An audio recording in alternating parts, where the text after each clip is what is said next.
for coming along again. Nice to see you. It is a pretty blunt message, and the message is, yes, of course we'll listen to what you have to say when we understand what you have to say, but in the meantime, this negotiation is not going to be reopened. Now, that can't come as a surprise to you. No, but they are negotiating. They're going to take a strong position to start with, and they'll have to listen. But the Prime Minister last night got a very clear mandate, which the European Union will have to listen to, that she's got to go back and has got to totally renegotiate the backstop with legal text. And that was a very clear message. A legal text outside the agreement or inside the agreement? Within the agreement. And if that doesn't go through, it's quite clear, she made it very clear, we will have another opportunity to vote on the 15th of February, and if it's not changed, it won't go through, and they have to recognise that.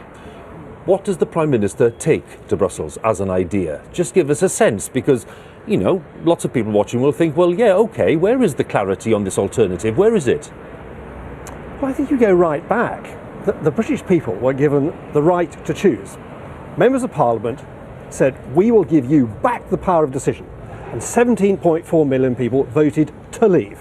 We then had a general election in which the Prime Minister made it very clear that the Prime Minister would deliver leave by leaving the single market, leaving the customs union, and leaving the remit of the ECJ, the European Court of Justice.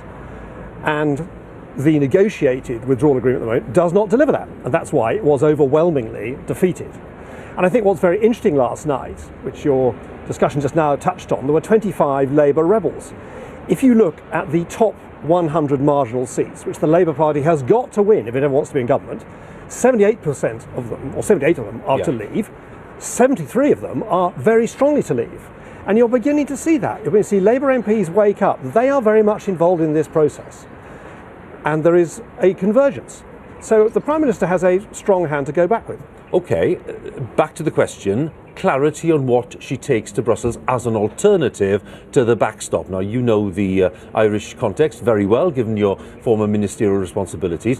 What does the Prime Minister offer to Brussels as an alternative to the backstop? What is it? Well, I was involved in writing the ERG paper, which we published back in September, and which I sent to Monsieur Barnier, and which I had a very constructive meeting when I took David Trimble and others over to discuss it.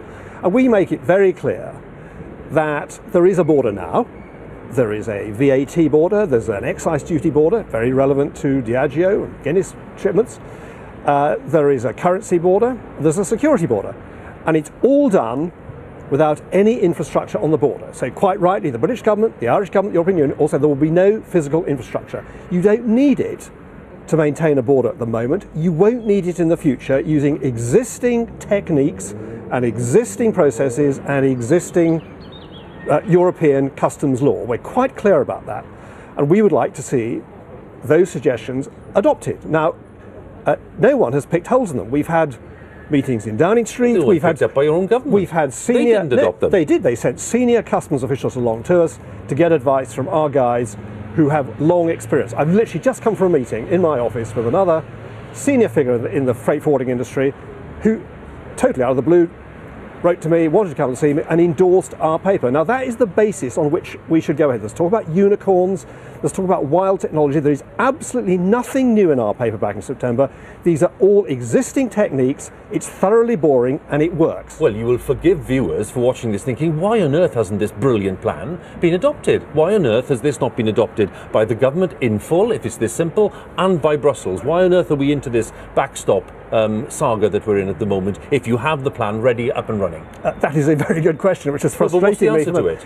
Well, I think there's an idea that the only solution to this is to keep us in some form of customs union.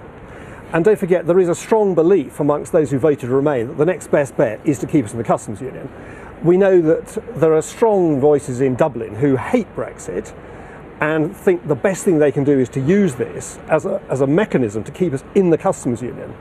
Now, that sadly runs straight into the demand of the 17.4 million, and the people are unmoved. You know, I've stopped on trains, I've stopped in the street by saying, we are going to leave, aren't we? And just get on with it are the most common statements. So the people, I think, are miles ahead of us. And you don't think there are any concerns at all? Those who are, explaining what their position on the backstop is, that they have concerns about the viability and the security of the Good Friday Agreement, and that is their main concern. That's why they are adhering to this as firmly as they are. No, I think very much it's the opposite. If you listen to David Trimble, who was one of the architects of the agreement got a Nobel Prize for it. If you listen to Paul Bew, whose paper came out this week, it is exactly the opposite. The current agreement is a grotesque breach of the most fundamental principle of the Belfast Agreement, which is the principle of consent. David Trimble and the Unionists had a huge battle persuading Unionists to vote in the referendum, and they got it through on the grounds that the status of Northern Ireland would never change without the consent of the people of Northern Ireland. And what the withdrawal agreement does, it creates something appalling called UK brackets NI, a totally new political entity where law will be imposed on people in Northern Ireland, which is different to law in the rest of the UK, and in which they have no mechanism. There's not be a single elected official who they could vote for who could change that law. Now, Paul Bew is a great expert, big Remainer, and he is very clear that this is very, very damaging to the agreement, whereas there's not going to be infrastructure on the border. We had a terrible time during the Troubles. We had 27,000 armed police and military personnel, and it was still porous. So that's not going to happen. It's simply not going to happen. There will not be physical infrastructure.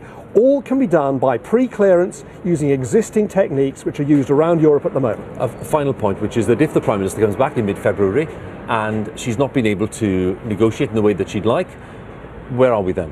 What happens then? We're heading towards a no deal.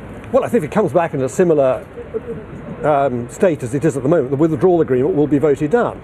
And then you head for what you describe as no deal, what would be called sort of managed World Trade Organization terms. I think it's a real priority that the government, I've talked to the senior members of the government about this, they must accelerate the programme of statutory instrument through Parliament. They've got several hundred to get through. These can be got through really quite rapidly.